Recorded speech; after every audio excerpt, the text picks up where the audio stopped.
Un cordial saludo a todos los oyentes de Radio María.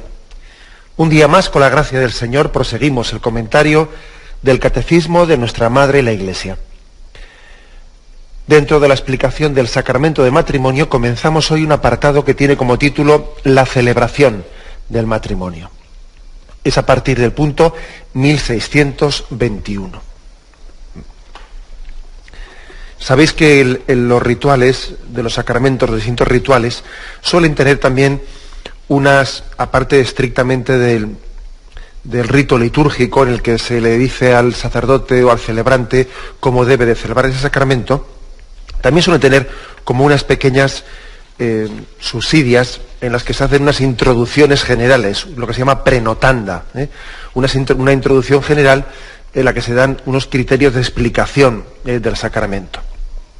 También vamos a servirnos de estos prenotanda o de esta introducción general al ritual del sacramento del matrimonio, pues para explicar estos puntos del catecismo, la celebración del matrimonio. Allí en esos prenotanda hace referencia también a lo que el primero de estos puntos, el 1621, explica. Dice aquí: en el rito latino, la celebración del matrimonio entre dos fieles católicos tiene lugar ordinariamente dentro de la misa, en virtud del vínculo que tienen todos los sacramentos con el misterio pascual de Cristo.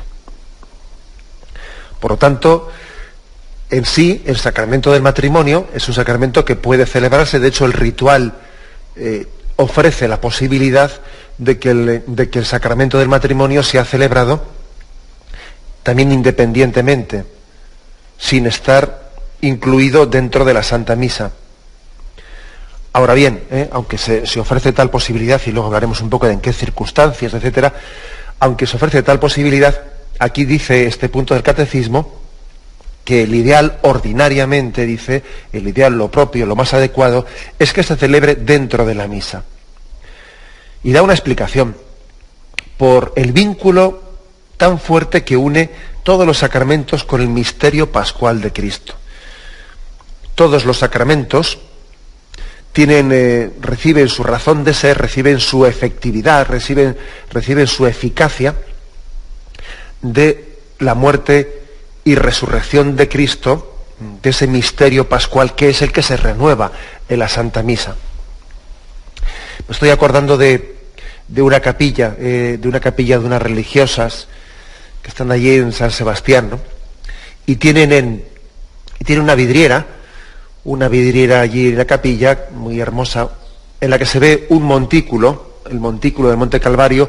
En lo alto de ese monte está la cruz de Jesucristo, y bajan por las laderas de ese monte, bajan 7 arroyos, imagen de que de la cruz de Cristo nacen todos los sacramentos, ¿no?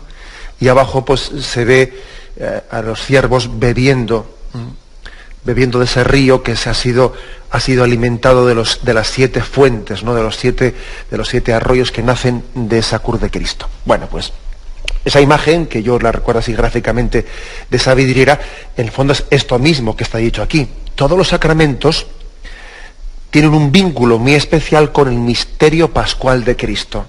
Nacen de ese costado abierto de Cristo, del costado abierto por la lanza de aquel soldado. Hay un vínculo pues muy estrecho de todos los sacramentos, y por eso la Iglesia recomienda celebrarlos, si es posible, dentro de la Santa Misa. Bueno, pues se nos remite a un punto de la Sacrosanctum Concilium, del Concilio Vaticano II, donde dice: relación con el misterio pascual.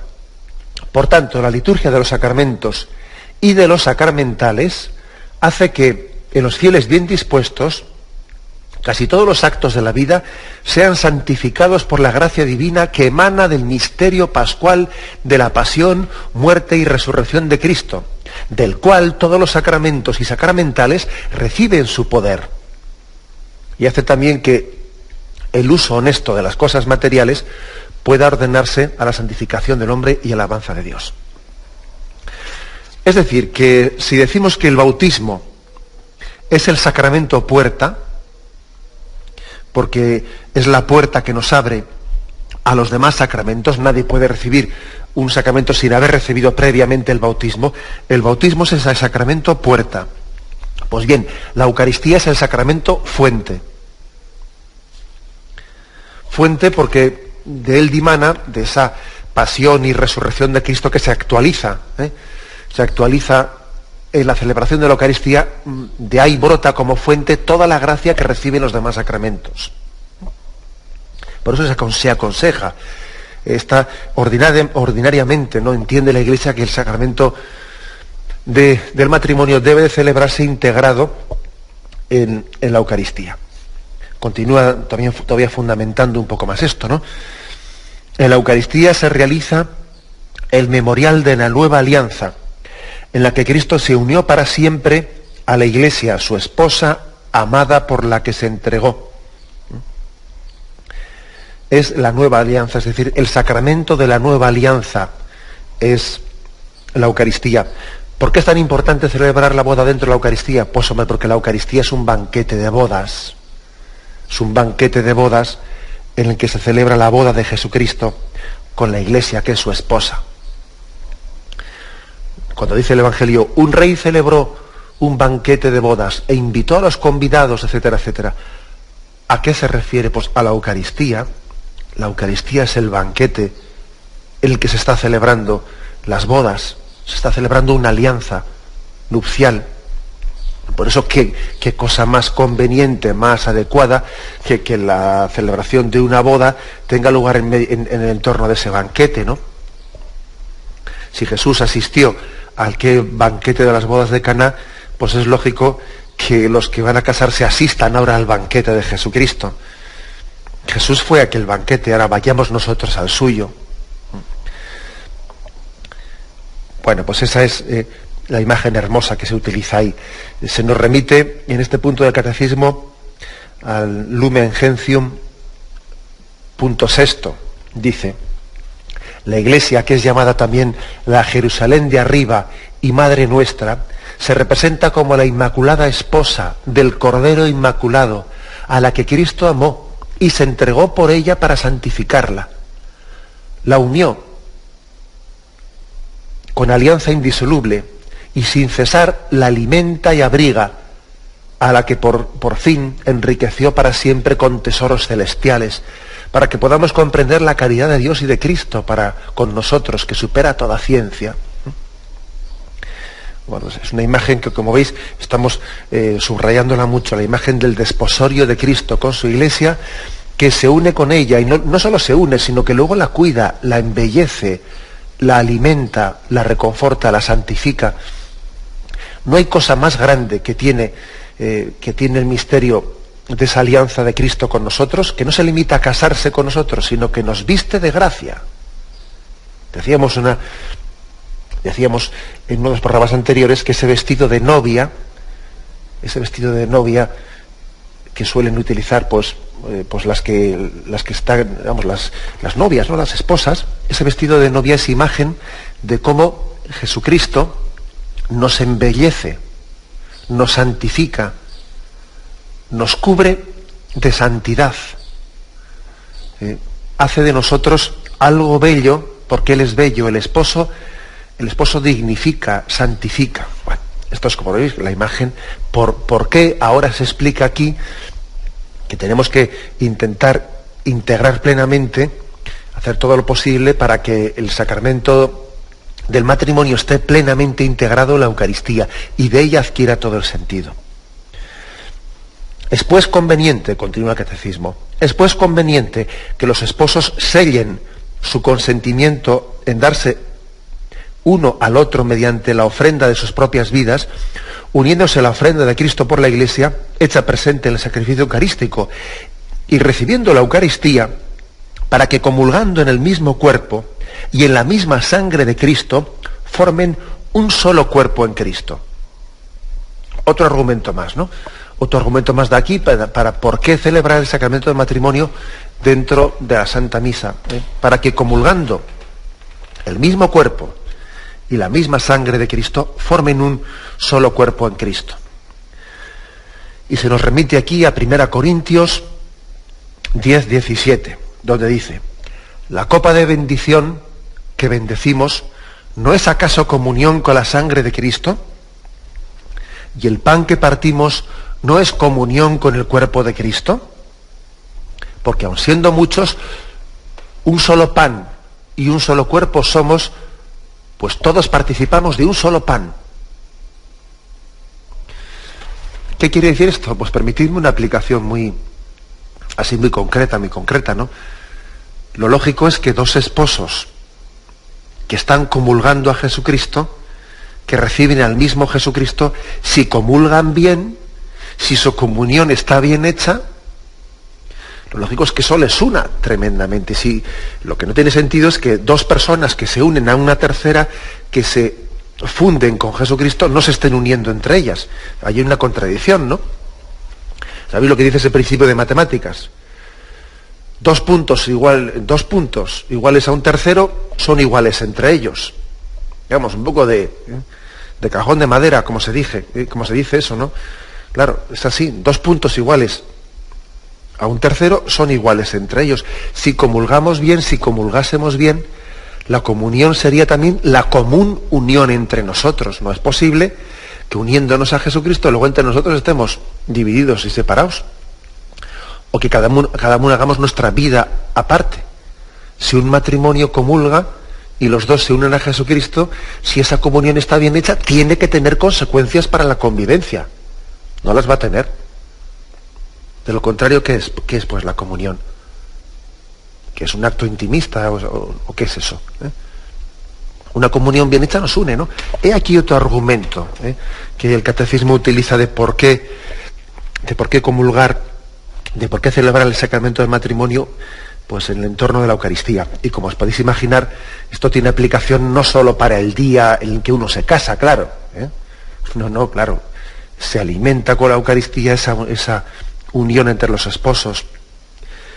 Comulgando juntos, pues ahí tenemos una fuente de bueno, y valga la redundancia, que para eso precisamente lo utilizamos, de comunión. La comunión posibilita en la recepción del sacramento de la Eucaristía.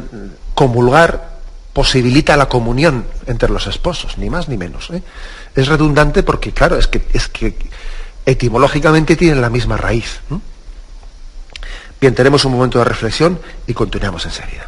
Estamos hablando hoy, en este programa del comentario del Catecismo, estamos hablando sobre la celebración del matrimonio. Voy a leer algunos de los puntos de lo que ya decíamos antes, que era la introducción general o los prenotanda del ritual del sacramento del matrimonio.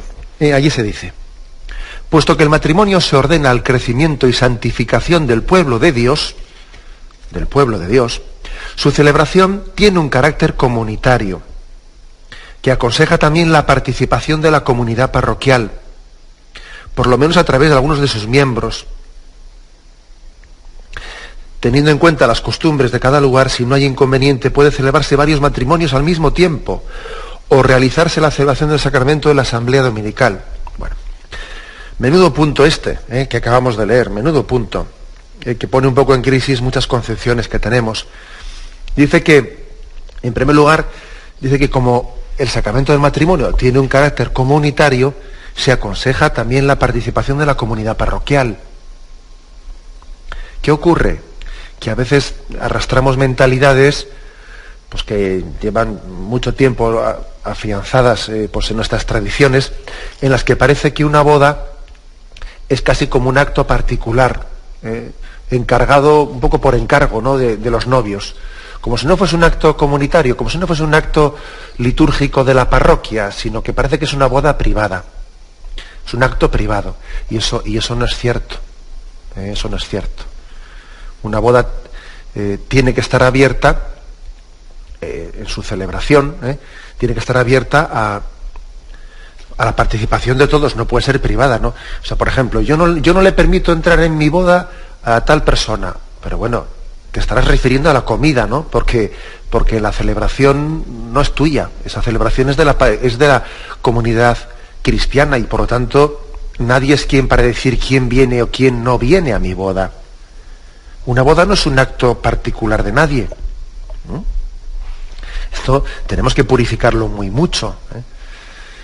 Ocurre, claro, pues que por la fuerza de las tradiciones, etcétera, pues, y como hay también la costumbre de que uno pues puede elegir el lugar en el que se casa o va a un sitio, dependiendo de lugares, o que también hay lugares en los que las bodas se hacen todas en la parroquia, pero como muchas veces se hacen en un sitio, en otro, una ermita, etcétera, se va introduciendo una mentalidad en la que parece que la boda, el matrimonio, es como una especie de acto particular porque yo lo he reservado, ¿eh?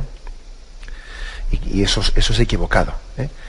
Todo sacramento es un acto comunitario y no es un acto privado.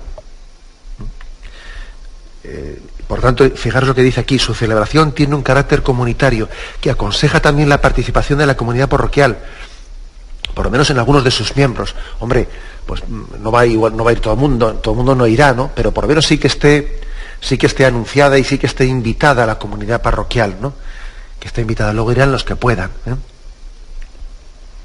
Y además esto que decimos para la boda, para el matrimonio, se puede decir perfectamente para otras cosas, por ejemplo, para los funerales. Un funeral no es un acto privado de una familia que despide a un miembro suyo, no. Un funeral es el adiós de la comunidad cristiana, de la comunidad parroquial, a uno de sus miembros que ha fallecido. No es por lo tanto un acto particular, no, es un acto comunitario. Todos despedimos y damos el adiós a uno de nuestros hermanos. También ahí tenemos que purificar, ¿no?, mucho nuestras concepciones. Es la parroquia es la comunidad cristiana la que despide a uno de sus miembros. Por eso cuando dice aquí eso, teniendo en cuenta las costumbres del lugar, si no hay inconveniente, pueden celebrarse varios matrimonios al mismo tiempo. Y uno escucha esto, claro, pues según un poco la tradición de España, y dice, bueno, a ver quién hace eso, ¿eh? Claro, sería igual hasta imprudente aplicarlo así directamente, ¿no? Ahora mismo damos un decreto en el que se dice, a partir de ahora, todas las bodas se van a celebrar juntas al mismo tiempo. Bueno, pues vamos, el que saque ese decreto le van a llover todo tipo de críticas. Pero es que eso que supone, pues que hay una mentalidad que hay que purificar. Porque es que es mi boda, mi matrimonio, ¿no? Si no es un acto particular tuyo, ¿no? Y cuando digo esto, pues igual también digo lo mismo de la celebración de los funerales, ¿no? Es mi funeral, por ejemplo, ¿qué sentido puede llegar a tener, ¿no?, que en una comunidad parroquial pues fallecen el mismo día 2 o 3 de sus miembros, ¿no? Entonces dice, bueno, pues a las 6 de la tarde un funeral, a las 7 otro. Bueno, vamos a imaginaros un padre que tiene 2 hijos, que se van a marchar y se despiden de la familia pues porque van a partir a estudiar o a trabajar a lugares lejanos. Y el padre quiere despedir a sus hijos, ¿no? Y quiere hacer pues también una despedida, un envío, bueno, en el que les da sus consejos, etcétera. Y entonces a las 6 de la tarde convoca a la familia para hacer la despedida de un hijo, y a las 7 de la tarde vuelve a convocar la familia para hacer la despedida del otro. Eso nos parecería ridículo, ¿no? Diría, pero hombre, no sería lo normal hacer la despedida de los 2 hijos al mismo tiempo. Y claro, esto a nosotros nos cuesta mucho entenderlo, pues porque tenemos una mentalidad en la que en el fondo no es la comunidad cristiana la que está despidiendo a esos miembros suyos, sino que es mi funeral, este es mi familiar, el otro no es mío, ¿no? Claro, y esto pues puede llegar a costar, pero fijaros cómo esto está incluido en lo que se llama los prenotanda, ¿no?, en esta introducción general explicativa de la liturgia sacramental.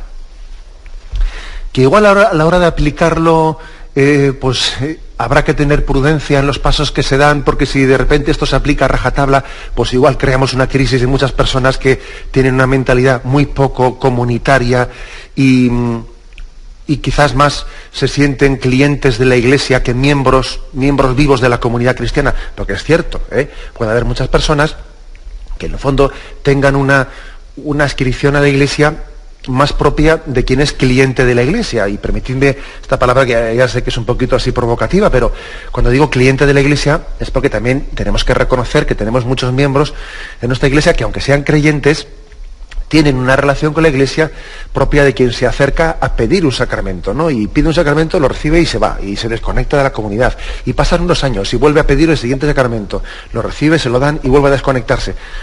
Que es una relación propia de quien se siente más cliente de la Iglesia que miembro vivo de esa comunidad. Claro, y a esta persona le va a costar mucho que un día le digan, oiga, pues es que el matrimonio conviene celebrarlo aquí, pues 3 o 4 parejas juntas, que os casáis al mismo tiempo y así se manifiesta más la comunidad, que formamos todos de una misma comunión en Cristo. Le va a costar mucho entender eso, le va a costar mucho entenderlo, porque él carga con una mentalidad en la que eso es mi acto, que yo he encargado este asunto, ¿eh? Claro, y eso verdaderamente requiere un camino y un proceso, pues también para no escandalizar a las personas, pero ese camino y ese proceso hay que recorrerlo, o sea, tenemos que purificarnos de concepciones demasiado particularistas y de concepciones que no tienen conciencia de lo que es el misterio de la comunión de la Iglesia, no tienen conciencia, o tienen una conciencia muy mínima, o lo admiten en teoría, siempre y cuando a ellos no les cambie su plan concreto que se habían imaginado. Claro, pues eso, ahí tenemos que todo un proceso de purificación, porque ojo, las tradiciones, fijaros una cosa, las tradiciones son muy ricas y muy buenas, y que estemos en un catolicismo lleno de tradiciones es un don de Dios muy grande. Al mismo tiempo, sin embargo, y sin quitar nada de lo anterior, hay que reconocer que las tradiciones hay que purificarlas de muchas cosas que se han ido adheriendo y que no son estrictamente evangélicas. Porque las tradiciones son muy ricas, pero en ellas se van infiltrando cosas más propias del espíritu del mundo que del espíritu evangélico. Entonces, ese sentido un poco individualista de los sacramentos, eso sí hay que purificarlo, ¿no? Yo recuerdo que en una ocasión, en una celebración litúrgica, pues estaba yo celebrando pues un bautismo y una persona le preguntó ahí un poco, le pidió explicaciones a la otra, ¿tú aquí por qué has venido a mi bautismo? Pero ¿por qué mi bautismo? Pero no estamos a este niño, no lo estamos introduciendo en la comunidad parroquial, en la comunidad cristiana, en la Iglesia, no lo estamos haciendo miembro vivo de la Iglesia. Entonces, ¿cómo tú le pides explicaciones al otro por qué ha venido a tu bautismo? Pues que es tuyo ese bautismo.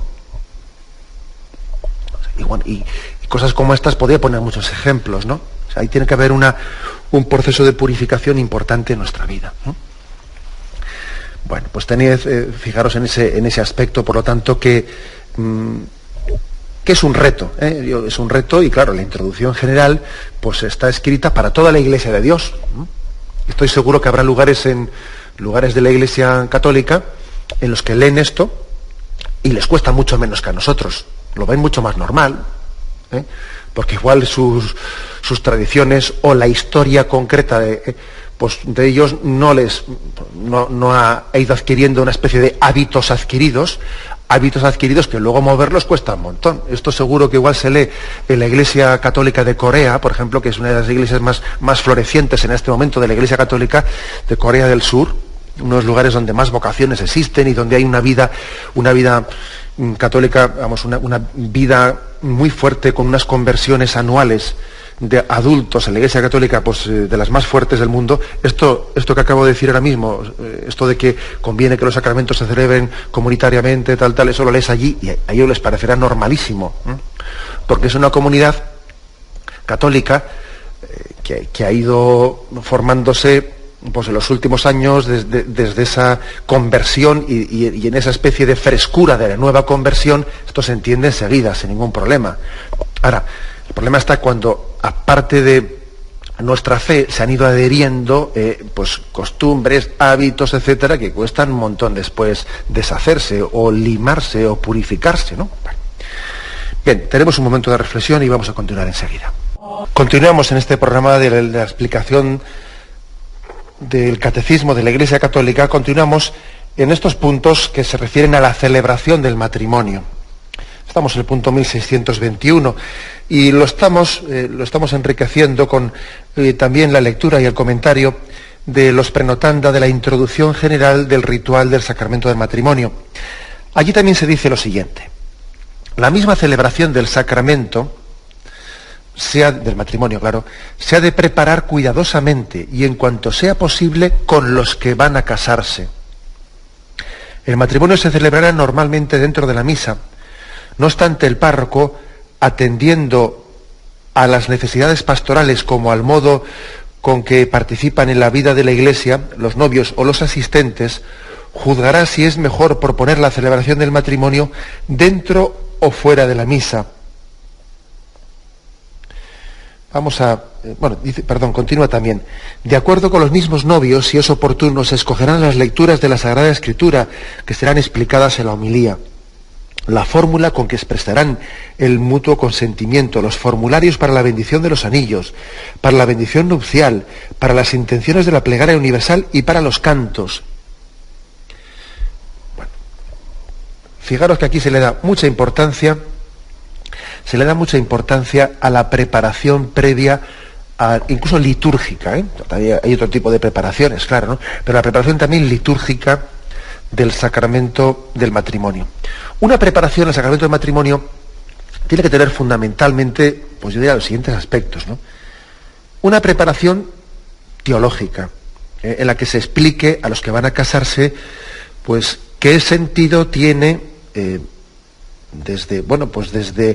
desde esa necesidad de la gracia de Cristo, qué sentido tiene el sacramento del matrimonio, por qué acudimos a Jesucristo pidiendo su gracia para unirnos. O sea, una explicación previamente teológica, una explicación de fe.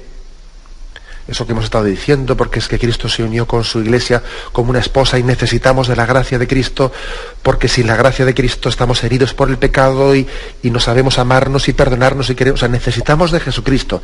Primera explicación que unos novios deben de recibir, una explicación teológica. Segunda, pues también una explicación moral, porque también el sacramento del matrimonio, la vida matrimonial, conlleva una serie de obligaciones sobre cómo vivir muchos aspectos de la convivencia, pues cómo vivir también y qué sentido darle a la sexualidad, la vivencia de la sexualidad en castidad y muchos aspectos más, la importancia de la educación de los hijos. Hay todo un aspecto muy importante que tiene que ser explicado, ¿no? En el que también hay que adentrarse en la preparación prematrimonial, los aspectos teológicos, aspectos morales. También aspectos litúrgicos. O sea, aquí también hay una referencia a la que se dice que se prepare con los novios la misma celebración del sacramento del matrimonio. Se celebrará con cuidado, ¿no? Es decir, reunirse con ellos. Dice, incluso fijaros, habiendo tenido la posibilidad de elegir las lecturas que van a ser proclamadas, qué lecturas de la palabra de Dios pues quisiéramos que se leyesen el día de nuestra boda, pero claro, por desgracia eso supone también conocer un poco la Sagrada Escritura, conocerla un poco y decir, pues vamos a leer, ¿por qué no elegimos la lectura de Tobías o tal o cual? Yo a veces he solido darles unas fotocopias a los novios sobre las distintas lecturas para que ellos las lean, las mediten y después elijan alguna. Y por desgracia no es tan fácil hacer esto por nuestro desconocimiento de la Sagrada Escritura. Explicar los ritos, qué significa el rito de las alianzas, qué significa el rito de las arras. Es muy importante, ¿no? Que la propia liturgia se convierta en catequesis. Eso lo decía, lo insiste mucho Benedicto XVI, que la propia liturgia bien celebrada es una ocasión de catequesis. Y encima, cuando esa liturgia ha tenido pues un tiempo previo de juntarse, de verlo, de desmenuzarlo, y qué significa este rito que vamos a hacer, y qué significa el otro, etcétera, para que aquello no sean gestos vacíos. La liturgia tiene la suficiente riqueza y densidad de contenido como para que nosotros, con lo poco familiarizados que estamos en este momento con todo ese lenguaje religioso, ahora mismo vamos a una ceremonia y claro, y nos dan de repente, ¿no?, todos esos gestos llenos de contenidos y simbolismos, y vamos, lo más fácil es que te resbalen. que no te enteres de nada. En todo caso dirás, qué bonito, sí, me ha gustado. Sí, qué bonito que no has entendido nada. Igual has visto una ceremonia, pues desde un punto de vista estético, pero como no habías hecho previamente el esfuerzo de entender, de desmenuzar, de aplicarte a ti, de sacar consecuencias de lo que significa todo eso que allí se está haciendo, pues claro, es un lenguaje sobrenatural al cual si no nos hemos acercado, pues claro, pues es que nos va a resbalar. A veces se dice, ¿no? Pues la Iglesia debería de hacer una liturgia que la entienda todo el mundo. Bueno, y entonces, ¿qué es? No, vamos a ver. También yo me tengo que educar para entender el lenguaje litúrgico. También yo me tengo que educar, hacer un esfuerzo, preparar la liturgia previamente para que yo entienda ese lenguaje bíblico. Claro, yo lo que no puedo hacer es desvirtuar el lenguaje bíblico para hacerme entendible, pero al final no estoy expresando el mismo lenguaje revelado, ¿no? O sea, tiene que haber un esfuerzo mutuo por parte de la Iglesia, que cuando hace una reforma litúrgica siempre está intentando que la liturgia sea mejor comprendida por los fieles, pero ojo, también tiene que haber un esfuerzo por parte de quien participa en la liturgia, pues para connaturalizarse con ese lenguaje y entenderlo mejor y ver qué significa cada cosa, ¿no? Ojo, porque me vais a permitir que llame la atención sobre un aspecto que yo estoy viendo con bastante frecuencia, ¿no? Por desgracia, es bastante frecuente últimamente que muchas parejas con buena intención, pero con muy poco sentido litúrgico y con muy poco sentido sobrenatural, suelen cuidar muy mucho las celebraciones de su matrimonio, de su boda, pues para que sea una celebración muy original.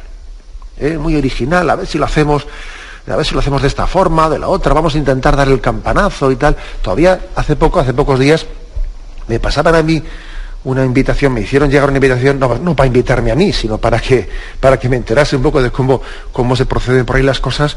Me hicieron llegar una invitación de una boda en la que incluso se decía, ¿no? Vamos a una boda por la Iglesia, no una boda por lo civil. Se invitaba a todo el mundo, pues a Noa se pedía que no se asistiese vestido así de traje, sino que fuese todo el mundo disfrazado a la boda. Yo vi la invitación y me quedé a cuadros, vamos. Dije, pero bueno, el que ha hecho esto, ¿qué quiere ser? Sencillamente original, ¿no? Buscamos la originalidad. Voy a hacer una boda en la que todo el mundo vaya disfrazado.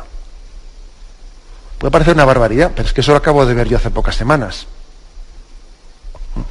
O cuando estamos poniendo, ¿no?, la insistencia de la boda en a ver qué hago yo, que llame un poco la atención y luego sea un poco el motivo. Mira, este se ha esforzado, ha hecho algo original. Pero vamos a ver, pues es que estamos perdiendo un poco la clave y el centro y la razón. La auténtica originalidad está en vivir intensamente la liturgia, en participar de ella activamente, ¿no? En darme cuenta que hay un tesoro en la liturgia. Yo estoy llamado a disfrutarlo y a sentirme cuidado por Dios, como Dios me cuida y como Dios me está alimentando a través de esa liturgia. No yo allí a ver qué hago yo para ser original delante de mis amiguetes. Por eso fijaros como aquí se insiste pues en tener una preparación previa, escoger las lecturas, explicar los ritos matrimoniales, explicar las bendiciones nupciales, también preparar bien las peticiones, preparar bien los cantos. La liturgia debe de ser preparada para que luego sea mejor disfrutada. Y un punto también aquí que es un punto delicado. El matrimonio se celebrará normalmente dentro de la misa, lo hemos dicho al principio, ¿no? No obstante, el párroco, atendiendo tanto a las necesidades pastorales como al modo con que participan en la vida de la Iglesia los novios o los asistentes, juzgará si es mejor proponer la celebración del matrimonio dentro o fuera de la misa. Antes hemos dicho, explicando ese punto 1621 del Catecismo, cómo es de máxima conveniencia, hay mucha conveniencia de que el matrimonio se celebre dentro de la misa. Desde ese punto de vista teológico tiene mucha conveniencia. ¿Por qué si eso es así, el ritual del matrimonio posibilita celebrar el matrimonio también fuera de la Santa Misa? Puede haber razones para ello, ¿no? En primer lugar, dicen de necesidades pastorales, porque puede haber lugares en los que la escasez de sacerdotes pues pueda también crear la necesidad de que la celebración del matrimonio sea más sencilla y sea sin la Santa Misa y de alguna manera sea más simplificada, pues en un contexto en el que es difícil, sería difícil que el sacerdote pues pudiese celebrar una boda aquí a tal hora y allí a tal hora y allí a tal hora, y bueno, y puede ser también eso una razón suficiente pues para tener que hacer la boda sin la Santa Misa. Por ejemplo, esa es una razón. Y dice también esto, bien sea por motivos pastorales como por el modo con que participan en la vida de la Iglesia los novios o los asistentes. ¿A qué se refiere eso? Pues se refiere que a veces el sacerdote o el diácono, que por cierto, porque sabéis que también el diácono puede celebrar, puede presidir la celebración del sacramento del matrimonio. El diácono está tan capacitado como el sacerdote, ¿no? Pues para presidir esa celebración en la que se casan los esposos. Bueno, pues debe de discernir si hoy en día tenemos pues tal grado de secularización que puede ocurrir que algunas personas pidan el sacramento del matrimonio bien ellos mismos o con un contexto familiar muy secularizado, y que posiblemente la celebración de la Santa Misa pues van a asistir a ella con muy pocas garantías de que esa celebración de la Santa Misa tenga una acogida como debe de tener. Una acogida como debe de tener, porque igual pues forman parte pues las familias de los que se casan, o incluso los que se casan, ¿no? Forman parte pues de una cultura suficientemente secularizada, con un alejamiento de la Eucaristía tan grande que, claro, que uno dice, vamos a celebrar la Eucaristía para que no tenga la acogida y no tenga, pues casi mejor es que celebremos una liturgia de la palabra en la que en ella se celebre la Santa Misa sin eso. Claro que algún oyente, al dar yo esta explicación, me dirá, ¿no? Y no sin razón, me dirá, bueno, y si los novios no tienen la capacidad suficiente de vivir y de disfrutar y de recibir la Eucaristía con dignidad, ¿están preparados acaso para casarse por el sacramento, por la Iglesia y recibir el sacramento del matrimonio? Y esa pregunta está muy bien hecha, está muy bien hecha. Quiero decir que es un problema muy delicado el discernir cuando alguien tiene el mínimo que la Iglesia pide pues para que la celebración la fe mínima, para que el sacramento del matrimonio se celebre con dignidad, ¿no? O sea, que no estemos acudiendo a recibir el sacramento del matrimonio de una manera indigna, sin ser conscientes de la gracia que estamos recibiendo, por lo menos mínimamente. Es muy delicado este aspecto de cómo la Iglesia debe de discernir también si unos candidatos al sacramento del matrimonio pues tienen ese mínimo de preparación o no lo tienen, y si no lo tuviesen, si por ejemplo se acercasen, ¿no? Pues sin ningún tipo de fe. A mí me ha ocurrido en alguna ocasión en mi vida de sacerdote, que se acerque una pareja y que tú, hablando con ellos, pues vayas cogiendo confianza y ellos se abren y te manifiesten que bueno, que han venido a casarse, pero que ellos en el fondo no son cristianos, que también lo hacen pues por mantener una tradición, por mantener por no dar un disgusto en casa a la abuela o lo que sea, ¿no? Y evidentemente pues un sacerdote tiene obligación, a quien le manifiesta pues esa falta de disposición, tiene obligación de hacer, bueno, primero de ver si puede ayudarles a encauzarse hacia la fe, ¿no? Hacia aceptar a Jesucristo y hacia entender que el sacramento del matrimonio es un tesoro de recibir la gracia de Dios, intentar ayudarles a entenderlo. ¿Que no lo entienden? Pues evidentemente es su obligación el decirles, mira, es mejor que no celebréis el sacramento del matrimonio, porque vais a hacer un sacrilegio. Vais a hacer un sacrilegio en el que estáis de alguna manera utilizando un sacramento, un entorno de la Iglesia, como una especie de escenario estético, que es bonito, para hacer una fiesta social, pero vosotros no creéis en el sacramento. Es mucho más digno y mucho más respetuoso con Dios que en el caso de los que no tienen fe, no se casen por la Iglesia. Esto que estoy diciendo es que no dudéis de que es así. Y también lo digo esto de cara pues, a los padres y a los abuelos que me están escuchando, que deben de motivar a sus hijos, a sus nietos, a recibir el sacramento del matrimonio deben de motivarles y ayudarles, pero ojo, con una motivación sobrenatural, no con una motivación, hijo, hazlo porque total no pierdes nada tampoco. No, con esa motivación no. Los sacramentos deben de ser recibidos dignamente. Que nosotros tampoco no pedimos que una persona pues tenga una madurez absoluta para recibirlo, eso también es verdad. Dice Isaías, la caña quebrada no lo cascará, el pábilo vacilante no lo apagará. Es decir, nosotros también debemos de valorar una fe, aunque no sea totalmente adulta, aunque sea una fe débil, la debemos de acoger, fortalecer, y no exigir, no ser un maximalista que exige una perfección para que alguien reciba un sacramento, ¿no? Sí, pero un mínimo sí que hay que exigir, sí que hay que tener el mínimo de tener fe en Dios, de tener fe en la gracia de Jesucristo y de que Jesucristo ha dejado en manos de la Iglesia un sacramento para ser administrado. Hombre, es que si no creen eso, ¿a qué viene? O sea, es decir, estamos haciendo un sacrilegio. Bien, continuaremos con esta explicación, que me pasa un poco del tiempo. La bendición de Dios Todopoderoso, Padre, Hijo y Espíritu Santo, descienda sobre vosotros. Alabado sea Jesucristo.